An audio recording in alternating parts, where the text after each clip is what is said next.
Okay, so this election, I mean, it feels like it's been going on forever, right? Like a decade. I know, right? But you know what can make even, the most stressful election cycle at least a little bit bearable? What's that? Late night comedy. Yeah. You actually sent over some really interesting sources about how all these late night shows are like tackling the 2024 race. And I am so ready to just dive into these hilarious takes. Yeah, me too. With you. We've got Stephen Colbert's take on the never-ending election countdown. Uh-huh. We've got a truly bizarre Trump rally moment. Oh, wow. And we've got Kamala Harris expertly handling a heckler. Oh, nice. Are you ready to kind of unpack all this comedic gold? Absolutely, I'm ready. It's fascinating how late night comedy can act as like both a mirror and a pressure valve during these intense political times. It's true. It's like we need that release. I love that. Yeah. A mirror and a pressure valve. Okay, so first up, let's talk about Stephen Colbert. Yeah. He kicked off his show with a joke that I think we can all relate to. He pointed out that there are just 14 days left until the election, and then said something like, which means there's still enough time for 3 psychotic breakdowns before it's all over. Oh my gosh, that's so true. It is like we're all kind of on edge. It's so true. Waiting for this to be over. Yeah, and it's that shared feeling of like, we're all in this together. Yeah. Even if it's like a slightly chaotic this, Exactly. that makes it resonate. Humor helps us process these like overwhelming feelings by acknowledging them, even exaggerating them. Right. Which can actually offer a sense of relief. Yeah, I think so too. It's like he's giving us permission to admit that we're all a little bit on edge. A little bit. I think a lot of bit. Which, let's be real, who isn't these days? Yeah, no kidding. But Colbert didn't stop there. He also dove into this truly bizarre moment from a recent Trump rally in Pennsylvania. Have you heard about this whole Arnold Palmer thing? Oh, yeah, I have heard about this. I'm very curious to hear how Late Night tackled that one. So picture this. Trump is at this rally, and he starts talking about the legendary golfer Arnold Palmer. Oh. At first, it seems like maybe he's going to tell like a nice story about meeting him or something. But then it takes this wild turn. Really? Late night comedians are so good at their masters at taking these like awkward, sometimes cringeworthy real life moments and turning them into like comedy gold. It's like they hold up a magnifying glass to the absurdity of it all. Exactly. They really know how to highlight those moments. Exactly. So Trump starts talking about Palmer's strength and toughness using the word manliness over and over again.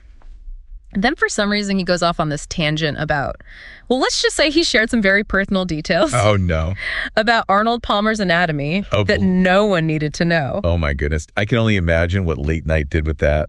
Oh, Colbert definitely did not hold back. He jumped right in with this joke about how we all know Arnold Palmer's signature drink.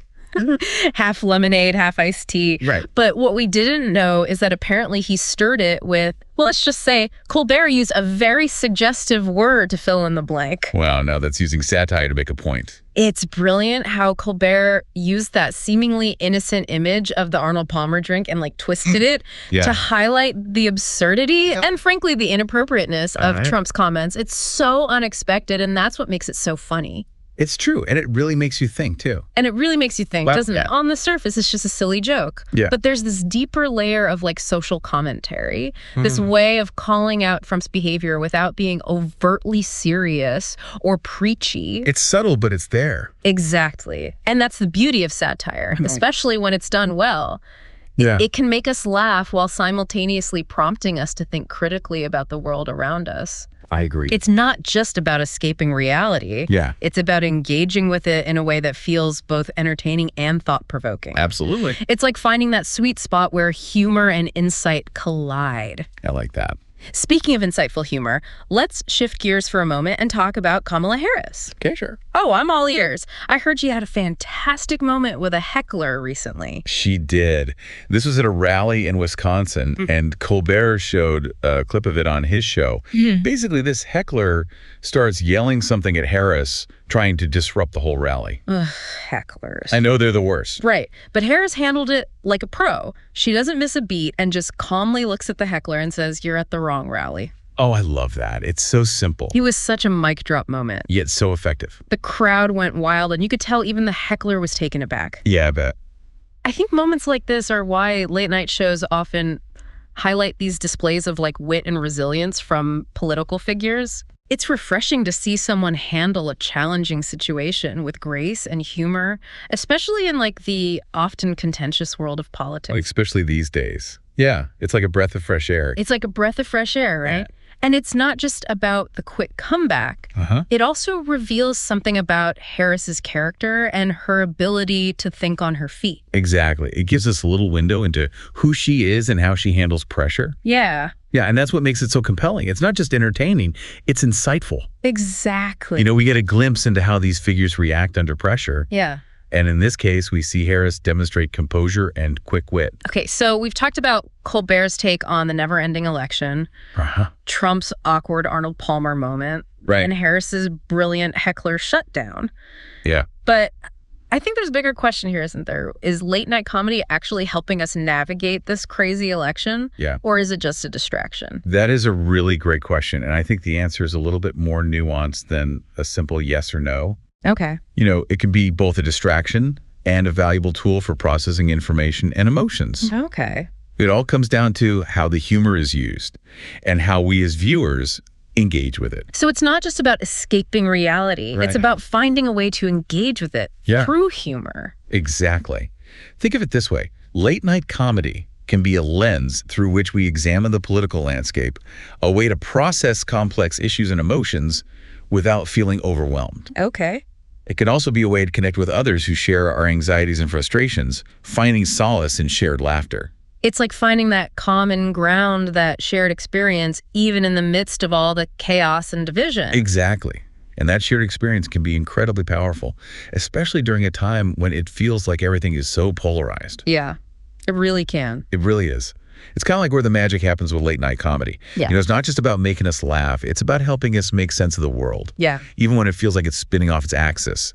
It's like finding that little bit of sanity amidst the madness. You know, it's funny because when I was reading through all these sources that you sent, it made me realize that we've been turning to political satire like for centuries. Oh, yeah, that's true. For a really long time. Yeah. Think about like political cartoons and newspapers. Or even like satirical plays going all the way back to ancient Greece. It seems like we have this like innate need to use humor as a way to process and cope with all the complexities and often absurdities of politics. It's true. It's a way to hold power to account, to point out hypocrisy, to challenge the status quo, all while making people laugh. And in today's world, with the 24-hour news cycle and social media like constantly bombarding us with information, late night comedy provides this sort of filter, this way of sifting through the noise and finding those moments of clarity, or at least comedic relief. Yeah, it's like a collective exhale, a shared moment of, did that really just happen? Where we can laugh at the absurdity of it all and feel a little less alone. Okay, so we've established that late night comedy can be insightful, cathartic, and a way to connect with others. Right. But is there a risk that it becomes too focused on entertainment, that it trivializes important issues? That's a valid concern, and it's something that late night shows really have to grapple with constantly, I think. Yeah. You know, the challenge is to find that balance between humor and substance, to entertain without oversimplifying or trivializing complex issues. So how do they strike that balance? It's a delicate dance, for sure. Sometimes it's about using humor to highlight the hypocrisy or absurdity of a situation, you know, making people laugh while also prompting them to think critically. Like Colbert's joke about Arnold Palmer's string. Exactly. It was funny. Yeah. But it also subtly underscored the inappropriateness of Trump's comments. Yeah. Other times, it's about using humor to shine a light on issues that might otherwise get overlooked, making them more accessible to a wider audience. I'm thinking of shows like John Oliver's Last Week Tonight. Oh, yeah. Which dives deep into complex policy issues. Right. But uses humor to make those topics engaging and understandable. Absolutely. That's a great example of how late night comedy can be both informative and entertaining. So it's not an either situation. Right. It's not just mindless entertainment or serious political commentary. It can be both, and often is. The best late night comedy makes us laugh while also making us think, prompting us to engage with the world around us in a more informed and critical way. It's like finding that sweet spot where laughter and insight intersect. Yeah. And that's something I think we could all use a bit more of, especially during these turbulent times. As we're talking about this, I'm realizing that late night comedy is not just about the jokes, it's about the connection. Absolutely. It's about creating a shared experience, a sense of community where we can laugh together at the absurdity of it all and maybe even find some solace in knowing that we're not alone in our feelings of confusion, frustration, or even hope. It's like that feeling of watching your favorite late night show and realizing that millions of other people are watching and laughing along with you. Exactly. And in a world that often feels increasingly divided, that shared experience, that sense of connection can be incredibly powerful. Yeah. It reminds us that even in the midst of all the chaos, there's still room for humor, for connection, and for a little bit of hope. Yeah, it really is. It's amazing how late night comedy can just bring people together. It really is. It's like a virtual water cooler. Right. Where we can all gather and process like the day's events, Yeah. Share a laugh and maybe even gain a new perspective. And as we head into these final days before the election, I think that sense of connection and shared experience is more important than ever. All this talk about late night comedy has me thinking about my own favorite moments from this election cycle. What about you? Any bits or jokes that have really stuck with you? Oh gosh, there have been so many. But one that comes to mind is Samantha Bee's segment on the latest voter suppression tactics. Oh, yeah. She managed to take a topic that's incredibly serious and infuriating. Right. And turn it into this biting satire that just exposed the absurdity of it all. Yeah. It was both hilarious and enlightening. I love when a comedian can make you laugh and make you think at the same time. Yeah. They're not just pointing out the problem, they're also helping us process it and maybe even find a way to fight back against it. Exactly. And I think that's one of the most important functions of late night comedy, especially during an election year. It's not just about providing escapism. It's about empowering us to engage with the political process in a more informed and active way. So it's not just about laughing at the absurdity, it's about using that laughter as a springboard for action. Precisely. It's about channeling our frustration, our anger, even our hope into something constructive. Yeah. And sometimes that means using humor to shine a light on injustice, to rally people around a cause, or to simply remind ourselves that we're not alone in this. It's like finding that silver lining in even the most chaotic and divisive of times. And I think that's a really important point. As we navigate these final days before the election, it's easy to get bogged down in the negativity, the anxiety, the constant barrage of information. Right. It can be overwhelming. But late night comedy reminds us that even in the midst of all that, there's still room for laughter, for connection, and for a little bit of hope. And who knows, maybe that laughter will even inspire us to create positive change in the world. Maybe so. Well said. So as you gear up for these last few days before the election, remember to take a break from the stress and tune into your favorite late night show. You might just find that it's not just a source of laughter, but also a source of insight, connection, and even a little bit of hope. And remember, even when things feel overwhelming, there's always power in laughter. Well, thanks for taking this deep dive with us. Of course. Thanks for having me. We'll catch you on the next one.